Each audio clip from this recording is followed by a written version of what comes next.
Madayaw, mayong adlaw kaninyong tanan, naimbag na aldaw kada kayo amin. Magandang araw sa inyong lahat. Unahin ko po muna ang aking mga pagpapasalamat. Una po, ang pagpapasalamat ko sa inyo, sa ating pong Mayor, Attorney Timothy, sa ating local government unit at iba pang mga opisyal ng Dupax del Norte at mga kababayan, mga kaibigan ko dito sa Dupax del Norte. Maraming salamat sa inyong imbitasyon, paanyaya sa akin na dumalo sa inyong lechonan sa Bayan Festival at Fiesta. Dahil sa inyong imbitasyon ay nabigyan ako ng pagkakataon na bumisita dito sa inyo sa Dupax del Norte at tumayo sa harap ninyong lahat para makapagbigay ng mensaheng pagpapasalamat.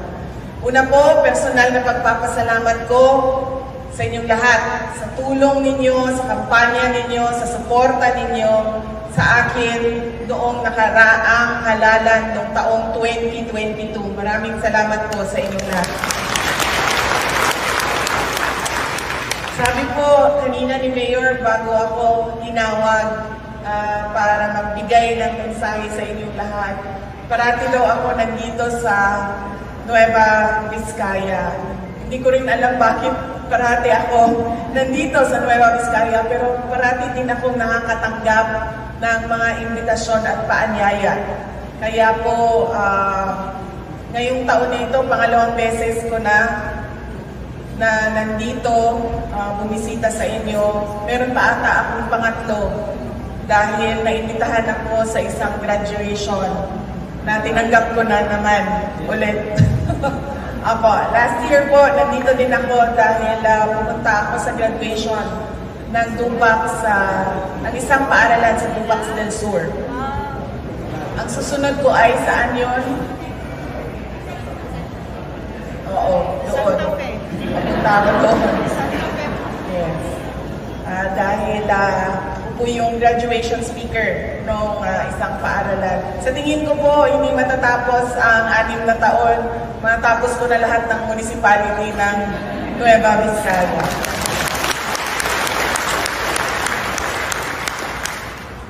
Sabi nung kasamahan ko sa Department of Education, sabi niya, may schedule ka sa Tuesday. Sabi niya, tapusin mo na yung graduation, palarong pambansa, Learners Convergence,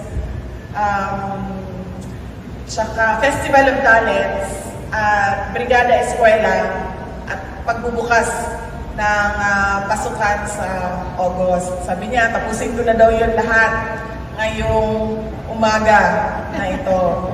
Sabi ko sa kanya, may meeting na gagawin doon sa central office. Sabi niya, ito yung listahan, tapusin mo na lahat para maibaba na natin. Sabi ko doon sa kasamahan ko sa Department of Education, sabi ko, naiintindihan ko na kailangan mo na yan, ngayong Tuesday na yan, pero pwede ba na sa hapon na ng Martes mo, ipagawa sa akin yan? Kasi kakain pa ako ng lechon sa umaga.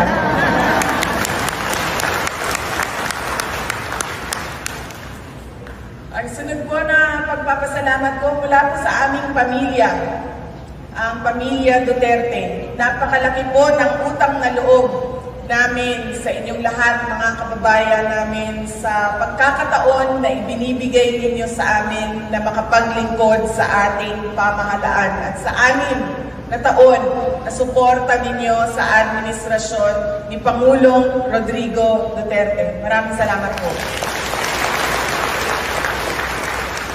At ang huling pagpapasalamat ay mula po kay Pangulong Bongbong Marcos. Nagpapasalamat siya sa suporta ninyo sa kanyang adhikain, sa kanyang pangarap na isang bagong Pilipinas para sa ating bayan. Maraming salamat.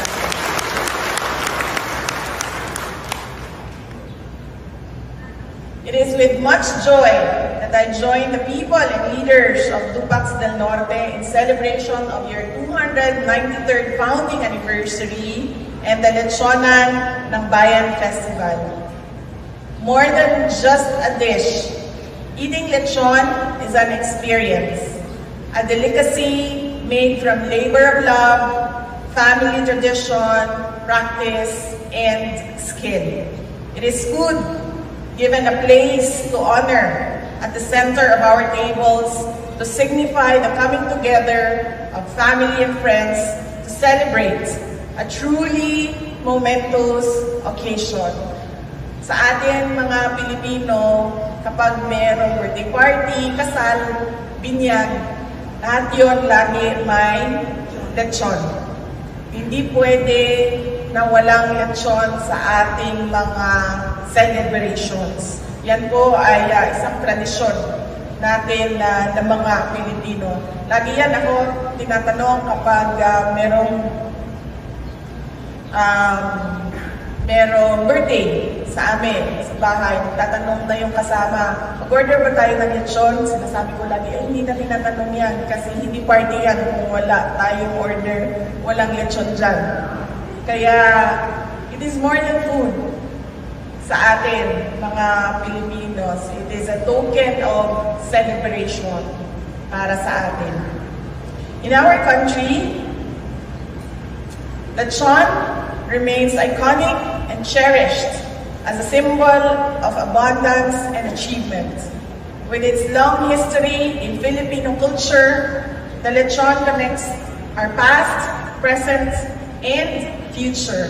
Alam niyo po, bago lang nasa ano ako, saan yung lechon nga, Madyo? Saan? Saan? Saan yung lechon? Ang mga bata. Hindi mo na alam saan ako galing. Isabela. Okay. Nagaling ko lang ng Isabela noong nakaraang linggo. Meron silang, nagbigay kami suporta sa activity ng Department of Agrarian Reform at pinuntahan ko yung mga paaralan na matatag curriculum pilot schools namin sa Isabela. Meron kaming 5 doon, 2 yung pinuntahan namin noong nakaraang linggo. At lagi yun kapag pumapasok ako sa mga paaralan, kinakausap namin yung mga teachers, yung school head, yung principal, kinakausap ko yung mga bata. Tapos nagbibigay ako lagi ng halimbawa sa kanila ng pagtatrabaho para magkaroon ng pera. Pinapaintindi ko sa kanila ang kahalagahan ng pag-aaral nila, ng edukasyon, trabaho at pera. At lagi yan, tinatanong ko sa kanila, binibigyan ko sila ng example. Sabi ko, sige, magtatrabaho tayo ngayong umaga na ito, gagawa tayo ng mga solusyon sa mga problema at ang inyong bayad o ang inyong sweldo ay pambili ng merienda. Sa buong bansa, lagi kong ginagawa yan kung saan man ako pumunta, kung saan mga classroom ako pumapasok. Ako, sa iba't ibang lugar, may magsasabi Jollibee, yan ang gusto namin na merienda. Meron akong napasok na classroom, ang sinabi ice cream ang gusto nila. May napasok ako na classroom, sinabi nila siomai ang gusto namin na merienda. Meron pang nagsabi ng tinapay. Merong nagsabi ng maruya. Pero lagi yan, nasa una ng listahan, Jollibee talaga yan. Ang sagot ng mga bata. Tapos pag tinanong mo kung ano sa Jollibee, dahil dami naman ang menu, sabihin nila yan, Chicken Joy, tsaka Coke Float.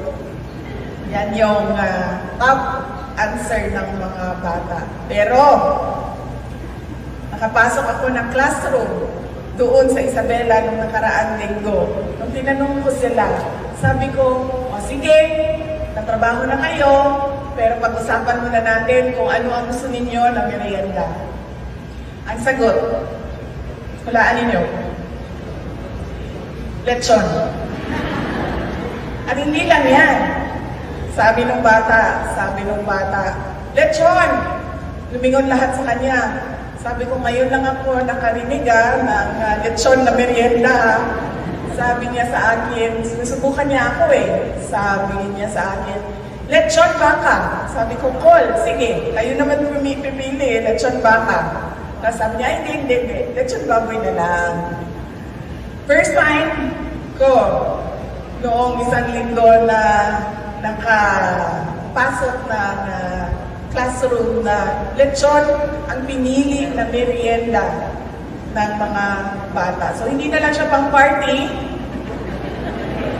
hindi na lang siya pang fiesta, doon sa Isabela, pang merienda siya. Festivals like this forge bonds that turn strangers into friends and communities into families. It is an opportunity to set aside our differences and celebrate the triumphs of our nation.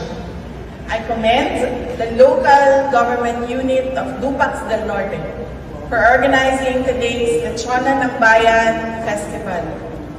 Your unfailing dedication of ensuring that the people of Dupax del Norte remains united despite various challenges is beyond commendable.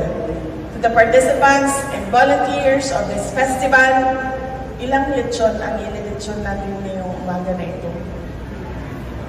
80? 87 na lechon? Exciting. Titikman ba natin lahat ng 87 ngayon? Hindi. Isa lang tikman natin. Your efforts, to the participants and volunteers of this festival, your efforts have made today a feast to remember. By showcasing the excellence of Dupax del Norte Lechon, you give tribute to our forebears and ignite the flames of our cultural identity as Filipinos. More than 200 years na po ang Dupax del Norte. At sa atin din, tradisyon din natin sa mga Pilipino na kapag merong celebration ay nag-iihaw tayo. Ano sa ihaw sa Tagalog? Ihaw. Ihaw pa rin ba? Katay. Nagkakatay tayo. Kinakatay natin ang manok, ang baboy, ang kambing.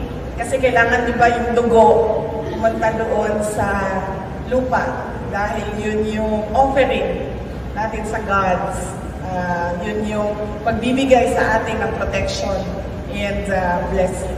And para sa inyong 87 na lechon ngayong araw na ito, ibig sabihin nun, you have 87 more years of blessings for Dupax del Norte.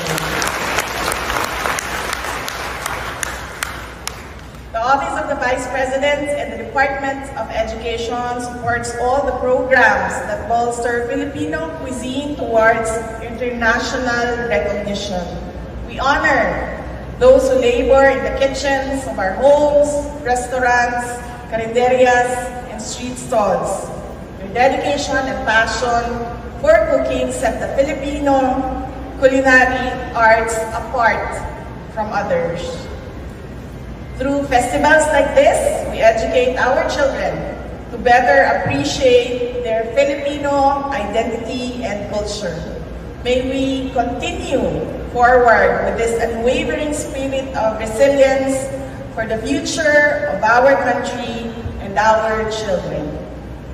Mga kababayan, patuloy po tayo maging matatag tungo sa pagtaguyod ng isang bansang makabata at mga batang makabansa. Ang lahat ng ginagawa natin ay para sa Diyos, sa bayan, at sa pamilyang Pilipino. Shukran. For that inspiring message. Maraming salamat po sa pagdalo sa aming bayan, Dupax del Norte, in the celebration of our Lechonan sa Bayan 2024.